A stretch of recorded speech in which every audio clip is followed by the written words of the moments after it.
Hey everybody, Nick here, and today I got a review for you of this very interesting little watch right here. This is the Mido Ocean Star Titanium. First off, though, I want to thank my buddy Nathan for loading this my way. He handed this to me. It's his personal watch, and he wanted me to take a look at it, and gave me the opportunity to take as much time as I wanted with it. So I actually got to wear it, adjust it to my wrist and everything, and that was a beautiful thing. So Nathan, thank you for that.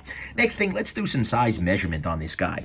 Do it in meters because the rest of the world uses reasonable units. Here we are coming in at a diameter of around 42 millimeters here. The lug-to-lug distance on this guy appears to be about 48 millimeters. The overall thickness on it is coming in right at around 11.9 millimeters, about 12. Yes, 11.9 and 12 are close together. The overall, the width of the face itself, just crystal included, is 32.8 millimeters. And then the band width at the top here, I believe to be 20 millimeters. And indeed, I have confirmed that. So, there you go. Those are your overall size measurements on this guy, and then I'll do a quick size comparison against another dive watch here. Slightly different piece, but this is the Omega Seamaster Professional right here. So you can see here that although these are two divers from Swatch, they have very, very different attitudes about the world. So anyways, there you go. Next thing, what the heck is a Mido? Mido is a Swatch Group member. It actually comes from Spanish, yo mido, which means I measure. And so there you go. And then finally, a quick note, this watch is in titanium. See here, the whole damn thing is made out of titanium. That's kind of cool, actually. So, we are going to go on ahead and talk about the good, the great, the bad, the ugly. Is very, very interesting watch right here. So, on the good side, to start with, the movement on this guy is actually quite good. It is an ETA 2836-2 movement. It is a day-date sort of thing with quick set day and date. If you go to the second position here, I'll pull the crown out here so you can see at the first position, allows you to hand wind the watch, which is great. It has a day-date quick set, so if I go this direction here, I can change to both German and the English dates, and then I can adjust the date forward and backwards there. And if I pull this all the way out, you can see that the watch is able to hack, meaning it stops the second hand and allows me to adjust the time independently there. It does not have an independent hour hand or anything like that, but hey, whatever, not a big deal. One nice feature of this guy in this particular movement is not just a day date, which actually can be quite nice, because not only do you get the date, but you get the day in case you were the kind of person to become sort of chronologically discombobulated, if you will. But anyways, you also get an 80-hour power reserve, and that's not trivial. 80 hours is a great deal of power reserve. That gives you basically a full weekend not wearing this watch, which is great. So I like that very much. It also is reasonably accurate. Sorry, freaking trash truck outside. Of course, the moment I start filming a review. But anyways, it is, what was I saying? Oh, it's accurate. I threw this guy on my time grapher, and I found ranges from the worst position, so to speak, was -7 seconds per day. Best, well, and then it went up to about +2, depending. Averaging out, on average, position by position, we're around 3 seconds a day slow. And that's been my experience on the wrist. It's not perfect, but oh my god, it does the trick, right? And because this is an ETA movement, it can be serviced by any competent watchmaker. It doesn't have to go back to, Swatch Group for some fancy coaxial movement thing. No, this works just fine from anybody. So that's great. And so overall, the movement is quite good. It has a very nice crystal as well. It is a sapphire crystal with a very nice anti-reflective coating. You can see on here, this is actually an open window with sunlight and whatnot, but it's not reflecting it crazily, which I appreciate very much. Next thing, the size on this guy is quite reasonable, coming in here at a beautiful thickness of around 11 millimeters, which is great. There are so many super thick watches these days. I mean, compare this even to the Seamaster Pro. The Pro is definitely a chubbier bunny than this guy is, and, I appreciate the thinness here. Couple that with the fact that it is in titanium, making it super lightweight, this is a very wearable watch. And it works well for anybody with any wrist size. Lug-to-lug distance is a big predictor of wearability, and coming in around 49 millimeters, yeah, that'll do. Next thing, it has good water resistance. It has 200 meters worth of water resist. It says that on the back here someplace or another. Here we go, water resistant, 20 bar, etc. That is a great water resistance. You just don't have to worry about water. It has good lume. It is not, oh my god, lume, but you know what? It is absolutely fine. It works well through the night here. Let me turn this, or charge this guy up real quick. And then right here, you can see it's got beautiful lume. And in fact, all of the markers are loomed. The 12 and 6 markers are loomed independently and differently than the rest of them. And you get the hour hand and the minute hand both loomed there in such a way that, by the way, if the hour is directly under the minute, you can tell that. But anyways, it's a nice bit of lume on this guy. It's not, oh my god, lume. It's not, melt your face off brightness, but you know what? It does the trick. It's fine through the night. So that's good. Next thing, the hands on this guy actually have some very nice details to them. I'm going to see if I can zoom in here so we can see more in detail the hands. Take a look at this. You can see that not only do the hands have areas of lume and areas of holes, but they also have the beautiful polished surfaces, and they've got some bending to them, right? If we kind of zoom in here, yeah, take a look at that bend. That's nice. It's just nice. And the second hand has a nice polish with some painted tip. Overall, the hands are very, very nice. Also, take a look at the applied indices in there. Yeah, those actually have some polish around the outside, which is nice. And all of these things actually lead to very nice legibility. If we stare at this dial for a second here, you can see that you've got reflective hands coupled with the white lume paint on there, coupled with good lume, coupled with the flat dial, coupled with the applied indices. This watch is very legible from pretty much any angle, and that is a beautiful thing, 100%. So legibility-wise, this is absolutely good to go. Next thing, in terms of colorways, although there is only one colorway option offered in titanium, in steel they've got a bunch, including a very handsome rose gold with deployant rubber clasp. That's a really, really nice rub strap, that is, with deployant clasp. That's just nice. Also got a nice blue in there. I mean, there are some good options. If you're liking the look of this and you don't need the titanium, you can do really well with this guy. Next thing, this has a very nice bracelet. It is a solid bracelet. It absolutely works. It has screw-down links, as you can see here. There's a little flathead on that side, and you just unscrew, unscrew, unscrew, pull out the pin. It also has a little bit of a polish along the edges there, if I can show that off. Yeah, that's nice. And it's a good bracelet. There's not a lot of bend to it or anything like that. It works very, very well. So that's good. Then it does have at the end of this bracelet, this little guy, which is a quick adjust clasp. You can see here that you've got on one side just a general, deployant clasp.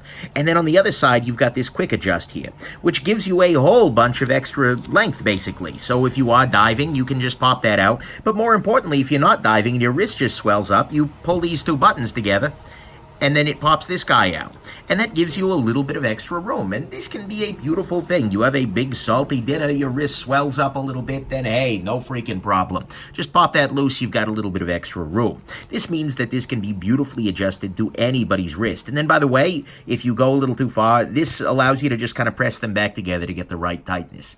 That is a beautiful thing. So I love the quick adjust clasps. They just need to be mandatory at this point on watches at any price point beyond, $10. They're so damn good, and once you've had one, you'll never want to give it up. So this is a good one, and it's relatively thin. It works really well.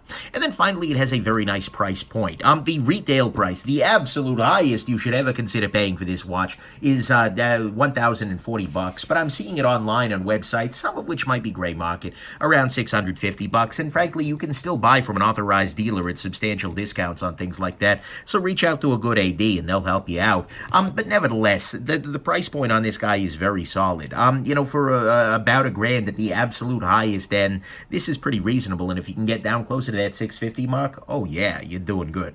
So to me, that's what's good, is that it's got a good price point, a quick adjust clasp, solid bracelet, good legibility, a bunch of colorways in the steel. The hands have some very nice details to them. The lume remains quite good. You have good water resistance, a reasonable size, great crystal, and a good movement.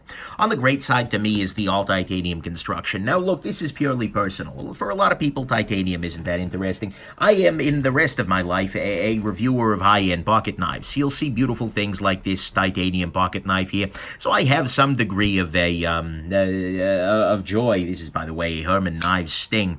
But anyways, there is some degree of joy in titanium for me already. But in a watch, it offers one beautiful thing, and that is lightness. We can go ahead and put this guy on the scale here. We are coming in at 3.79 ounces, fully configured for my wrist. We can contrast that with the Omega Seamaster Pro, which, by the way, I really do like, but is coming in at 6.04 ounces. This is a beefier watch. It is a thicker watch, but still, this feels like a dream on the wrist here. 3.7 ounces versus 6, yeah, the titanium makes a difference.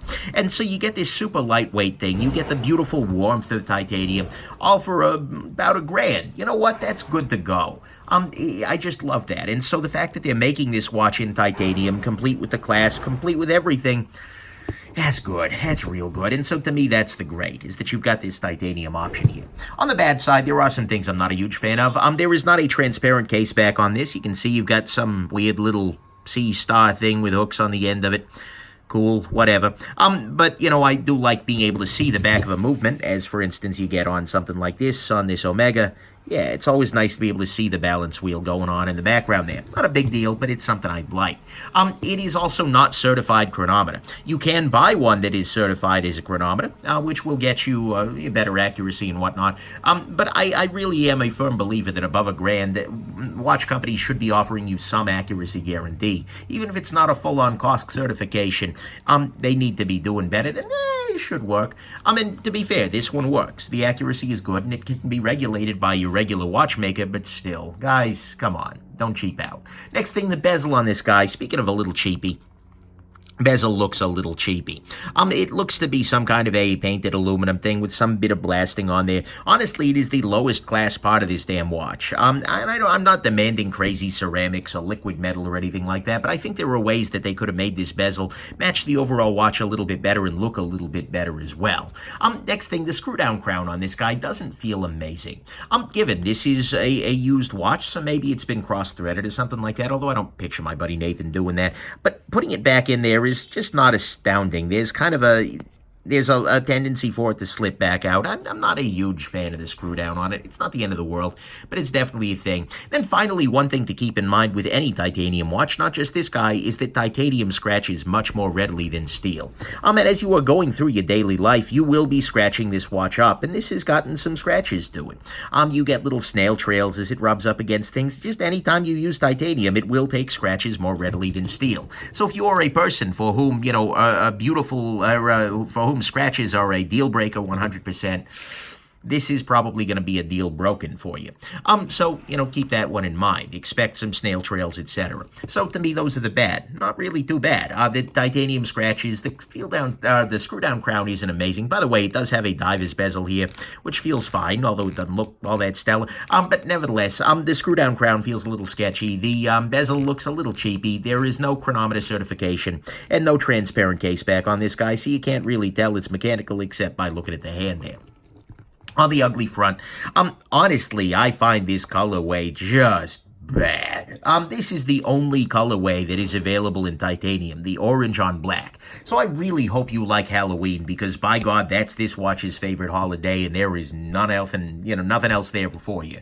They've got so many beautiful versions in the steel. It just bugs me that this is what they chose for DI. Yeah, I mean, whatever. Maybe Swatch doesn't want to make DI a good thing at the lower end. I don't know. But anyways, to me, that's ugly as freaking sin. But that is very much subjective, and so you're welcome to disregard.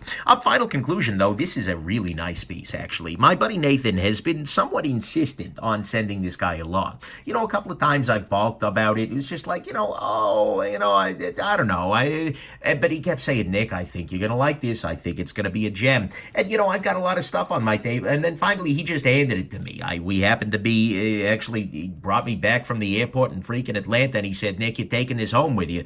And I said, okay, sure. And then I wore it, and it's like, oh, yeah, I get it. So thanks, Nathan. I appreciate you pushing me on this, because this is a nice piece. It's got a good movement, a very legible face, a good bracelet, a great clasp. It's done in titanium at a reasonable size for a price point that is not remotely absurd. I mean, seriously, for a $1,000-ish maximum retail price, and much less for smart buyers with good ADs, it's almost like this pricing was set by somebody who wasn't Swiss. I mean, seriously, this is borderline reasonable. I mean, was the Swatch Group aware of this? Are they going to, make them nerf it or something like they do for this? Oh, anyways, I digress. But nevertheless, this is a very nice piece for the price. Sure, you're not getting a super high-end brand name. No one's ever heard of Mido before. If you are not getting high-end accuracy certification, the bezel and the crown aren't amazing. You're going to have some scratching here, and you are going to be the freaking Pumpkin King in this colorway, because that's the only approach you can take. But honestly, given this combination of features, given this price for those features, It's a gem. The spirit of Halloween has to be strong with you, but honestly, you're getting something very excellent in a very good metal for a very solid price. And so, although it's not going to be for everybody, and I think you should maybe check out the steel as well, because I think those they're even cheaper, so it's a real steal. But I really do think that if you're liking titanium watches and you're okay with this color, this is a good choice, and I am absolutely not going to stand in the Mido between you and this purchase. Okay, anyways, there you go. Hope you found this interesting. Thanks again, Nathan. A really good choice, like I said. And have yourselves just an absolutely wonderful rest of your day. Bye now.